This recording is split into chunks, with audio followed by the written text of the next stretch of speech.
మేము ప్రభుత్వానికి వ్యతిరేక ఓలేకపోతలేము. ఇలా ఇంజనీర్ ఏం చేయడు, ఇంజనీర్ పనిచేసాడు మావాడు చేస్తాడు, పేరుకి ఇంజనీరు, ఆయనకు సిస్టమ్ లో బిల్లు తీయరాదు. నా వాళ్ళకి అంత కళాకారుడు ఉన్నాడు, ఒక టవర్ ఎక్కుతాడు, నా తీగ మీద ఎక్కిపోయి చేస్తాడు. పోల్ ఎక్కి చేసేది మేమే, బిల్లు కొట్టేది మేమే, విద్యుత్ ప్లాంట్లు తయారయ్యేది మేమే. ఇంత గరంలా ఈ ఎండాకాలంలో మేమే.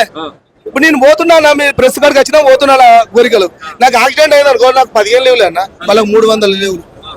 సో ఇట్లా ప్రతి దాంట్లో మీకు అన్యాయం జరుగుతుంది, మళ్ళీ మీకు పట్టించుకునే నాదుడు లేడు. ఫస్ట్ ఆఫ్ ఆల్ ఇలా ఇంకోటి రాజకీయ పార్టీల కన్నా ఎక్కువ ఉన్నాయి ఇలా యూనియన్లు. ఇప్పుడు రాజకీయ పార్టీలు ఉన్నాయి కదా, అంతకన్నా అధ్వానం ఉన్నాయి.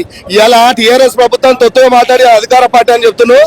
నాయన మా 20,000 మంది పాపం దాకిపోతాయి మీకు, మేమేం అడుగుతలేము, మీకు దండం పెట్టి చెప్తున్నా. మామూలు మీ దాంట్లో మీరు మాకు న్యాయం చేయండి, మా దాంట్లో కూడా ఎంతో మంది మీ దాంట్లోకి వస్తాం.